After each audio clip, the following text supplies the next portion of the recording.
So, ja-Luo, I told you, choose for me a younger man. Now you have left him to be brought to me by Gachagua, because Gachagua secretly is organizing that Owino, Babu means grandfather. So it's like me, a grandfather. Babu Owino, to now the Kikuyus and the Kaba go behind him to frustrate Ruto and Gachagua. And the worst thing about that democracy of Gachagua is that they want to open charges against Ruto and have him be arrested because of this and that. That is very bad. Because all the presidents in Kenya have been eating. They have, oh yes, they have. Because they have nothing to fear. They don't fear God, who says thou shalt not steal. Kenyatta, when he took all the lands from the white man, where is it? It is in his family's name, Bwana. Look at the lands that Moi has. Where did he get the money, Bwana? And he was just a mere teacher who was afraid of joining politics, lest he doesn't succeed and find him sacked.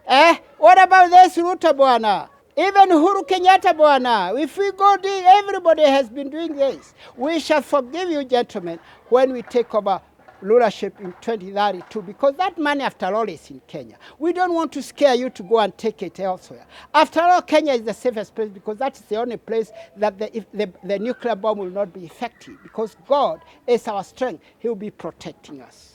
So it is a nonsense when I hear people talk about humiliating my king. Ruto is still my king.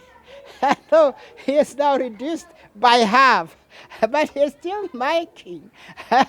He is still my king. And I respect him because I want to be respected, Bwana, when I take that premiership in 2032.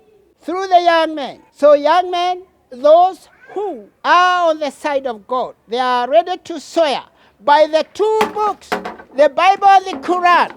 Oh yes, this is the oath of office. Whoever is joining me will take the two books, the Bible and the Quran, and say, I swear by the word of God, as found in the two holy books, the Bible and the Quran, that I will obey every iota of the law of God that is in the two books, without adding or subtracting an iota of what is written in these two holy books. So help me God. That is the office. You cannot join us without taking that office. Or then join the Mogeke, where they don't know, they swear people with people's blood. So that's the kind of people that I am looking for. And I'm not looking for people in Kenya only. I'm looking for people in Tanzania, the whole of Africa, in fact, the whole world. And I thought that this is why God brought in the Luo people. They will be my tractor to plow these boundaries so that you can go up to South Africa, up to Cairo, without being asked, oh, where do you belong to? You say, I belong to Africa. Where is your identity card? My color, the black one, is the color.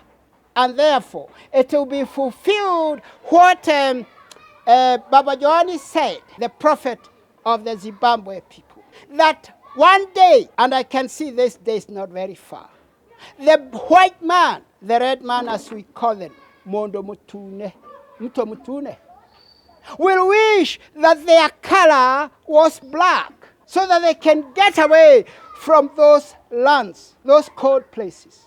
We want Africa to be one united place. And that's why we are underground, Bwana. Don't think Trump will like that very much.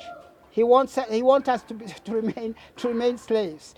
we are talking about freedom. Because Jesus said like this, once you know yourself, not you know yourself, no, not once you know yourself. It is Mwakivilo who said once you know yourself that you are people of God. Jesus said, once you know that the truth is what will set you free. And I say, once you remove the ignorance in your brains, once you remove the ignorance, then you become enlightened. That enlightenment is what will set you free from that foolishness. Thinking that somebody cannot be fearing God, but at the same time expect him to rule well. It can never happen. You have to fear God to be a good ruler. This is my take. This is what I'm calling for. And that's where I say that I am actually endearing myself to God so that he can give me the kingdom. And I'm not just saying it for just like that. Because I found very old Kikuyu guys singing a song that later on I came to know what they were saying. Because they were saying, oh, what were they saying? Oh, they were sugar, yeah. Oh, they were sugar, yeah, Daudi, oh, yeah. That means they come from David. So we are talking about the seed of David, where God said that he will make sure that there will always be sitting a seed of David on a rulership seat.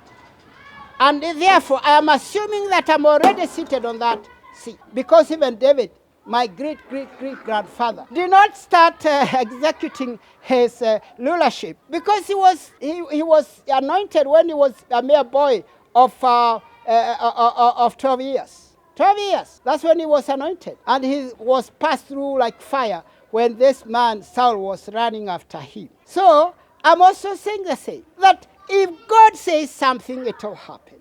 When you know yourself, I know myself, because there is one thing good about the Kikuyu. It doesn't matter what tribe you are from. If they say, if they bear you with a sheep, then you are a Kikuyu. They take you to be a Kikuyu. That's what they do. So that to be a Kikuyu, all you need to do is to be born with a sheep. But you find other guys do not want that. They want somebody who is speaking Kikuyu. Only that. And I'm saying this. Go and ask Kongo.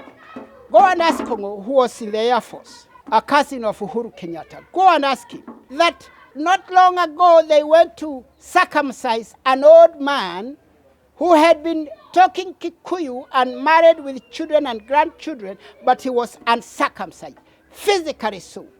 They had to do a lot of igongona. And the council of elders there, they had to throw away their medegi. This is what is called a medegi. They had to throw them away and have new ones. So you see, talking, by the way, this guy, this young man of mine, Kongo, was in the Air Force. He was chosen by, he is Amboi, that means he's from the ruling clan, it's Amboi. And therefore, he is the Kongo, the great guy of Kiama, the council of elders who speak the truth. And I ask myself, what is more true than the word of God, one, when you are reading it from the Bible and the Quran? Why did the Kiama people preach that the Luo will take over? What truth are you talking about, you, my friend Kongo? I want to take that seat from you. Yes, if I tell you bring it, you should accept it by coming and joining me. When you come and join me, you'll be behind me, of course. Anyway, I'll come back and I will expand now Exodus chapter 34. I have talked about that God will not leave a people unpunished. The Kikuyu, you will not be left unpunished for the errors that your first King Kenyatta did, killing those people. So that you can understand that you provoked Ruto more. Ruto is your witness. You provoked him more, but he did not go and have Kikuyus killed with a pachet gun, an automatic, all Uzi guns that those bodyguards had. Yes, I asked Njinu, a very tall Kikuyu from Kiambu, and he was the one actually who held the hand of the guy who had pointed almost to shoot Raila's father Odinga on that time. I asked him, is that true? He said, yes. And he is alive. He is alive. You can go and ask him. That he was having some brain. And I think that's why he was made a commissioner later on. The commissioner of police. I remember when I was going to see him, I'll never forget that day. Because I was ushered in, I was told, hey, go and see the commissioner of police, like I was going to see a king. And then he was sacked later on because we did not agree on what I was talking about. But we are fasting, so I cannot speak more. I'll come back when I have sat down a bit and try to come back to the point. Thank you very much.